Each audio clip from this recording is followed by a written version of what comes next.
Culture baits us to live on the edge, but wisdom causes us to create standards that are safe. In other words, culture tells you to live right here, live on the edge, but there's no room, no margin for error. One wrong step, and you tumble over dangerously to your own demise. One strong gust, one wind, one thing that doesn't go like you planned or predicted you could handle lives us because why? Culture wants us to live on the edge. God says, listen, that's not wise. It's not the right place to go. Wisdom would say that we need to create some standards that are so far back from the edge that if we were to step over the line, there'd really be no consequence in it. See, people may not understand. People may think you're old-fashioned. People may say why you do it. They may even snicker and giggle or figure you're prudish or some other wins. But guess what? The issue of that there is so much at stake on this end. Why God says run? Because being safe is worth it. People who are precautious never look back with regrets in life. They don't look back and say, you know what? I don't ever think why I didn't do that or why I didn't, because you know what? I was safe. I was protected. And you know, maybe you're here this morning and you struggle with this whole issue of sexuality. Maybe you wanted to be a Christ follower.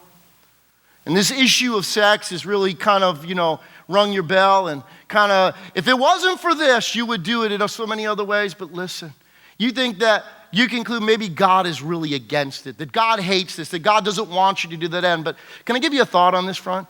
Do you know that God created sex? One day there wasn't, and God said, let there be. Wow, isn't that amazing?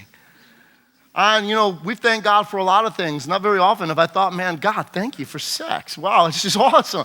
God created it. God gave it to humanity as a gift. And we think that somehow God is against it. No, God is for it. In fact, the proof that God is for it is because he gives us regulations about it. Because you know why? God wants us to experience something so far more than just physical gratification. God had something uniquely in mind when he created sex. And it's because he regulates it that proves that God is for it, that proves that God wants us to experience as human beings how he designed and created it to be experienced. Because you know why? Often when we're unwise, when we misuse our sexuality, we miss out on what God really intended through the whole. We have physical experiences, but yet no real intimacy. See, God designed our sexuality to experience something far more meaningful, far deeper than any physical entity, but to experience a level of intimacy. But again, because we mess up on these fronts, we destroy so many aspects of what we could experience if we did things God's way. If we were wise enough to ask the question, what's the wise thing to do? We think that somehow God doesn't want us to. No, God wants us to experience it in the manner in which he designed it.